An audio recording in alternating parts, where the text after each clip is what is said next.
Watch this. I want everybody to say, I need God's grace more than everybody in this room. I'm going to let it take a second and just sink in right there. Hallelujah. We're going to make it level. Say, I need God's grace more than everybody in this room. See, because grace has everything to do with you and God first. Before grace is ever about anybody else, it's about you and God. And we've got to be willing to receive grace from God. Because let me tell you what happens when you receive grace from God.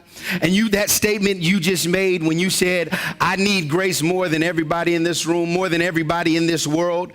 What you just did is you took your actions, your works, and anything that you could do, you just took it and threw it out the window.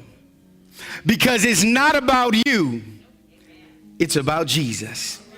It's not about what I've done, it's not about where I've been, but it's about Jesus. The fact that he died before I even got here. See, because as long as you're looking at what you did, then that means you can look at what somebody else did. Hold on, watch out now. As long as you're looking at your behavior, it qualifies you, or you think it qualifies you to look at somebody else's behavior. And when you're qualified to look at somebody else's behavior, that's when you start to judge.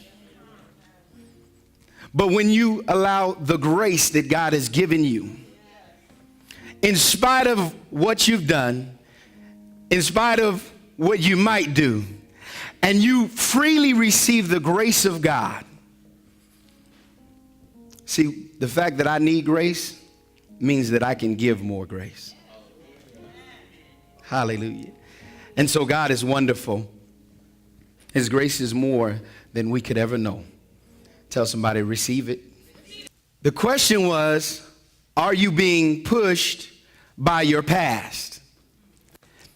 Anytime you are being pushed by your past, sometimes it's an uncomfortable thing.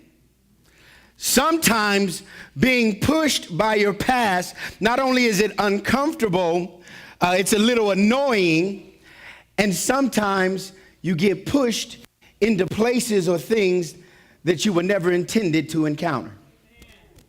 Stay with me.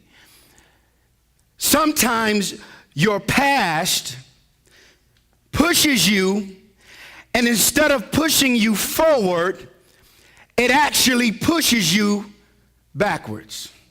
Y'all saw he did like this.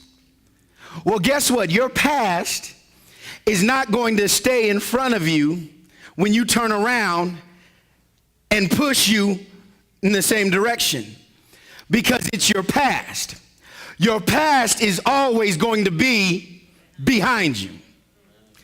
And see, when you should be headed in the direction towards God, and your past pushes you initially, and you turn around, your past moves to the back of you and continues to push. You were looking at Jesus, but your past got your attention and caused you to turn back. It's okay. Stay right here. And so what happened, you were doing fine. You were moving in the direction that you should be moving in. And then all of a sudden you found yourself turned around going backwards. Are you being pushed by your past? Hallelujah, or pulled by your destiny?